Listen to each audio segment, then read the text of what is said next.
Well, I tell you, Oklahoma doctors are raising concerns tonight about the drastic increase in cases of whooping cough. News 4's Sydney Batzlaff joins us with how you can protect yourself and those around you. Sydney. Jolene, Kevin, since October, doctors have been seeing a rise in whooping cough cases here in Oklahoma. They say the best thing you can do is get vaccinated, as it's a vaccine preventable illness. It's a sound no parent wants to hear.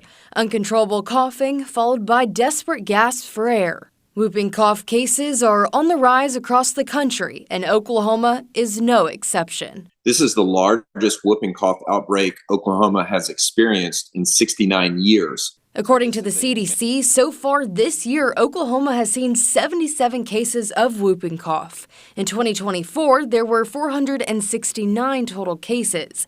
And in 2023, the state only saw 20. A lot of people missed their vaccinations during the pandemic.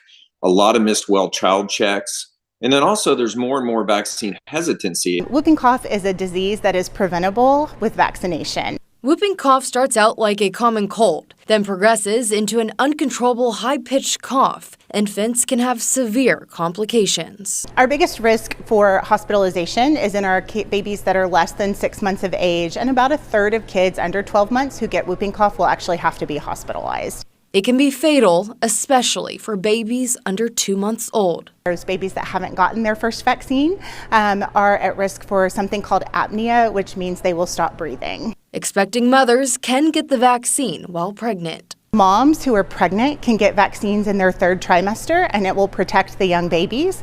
And then we vaccinate starting at 2, 4, and 6 months of age for our babies that are born. If you have a baby not old enough for the vaccine, doctors say before anyone comes in contact with them, they should have an up-to-date vaccine. And doctors say adults should get the vaccine every 10 years. It's readily available with your healthcare provider or at your local pharmacy.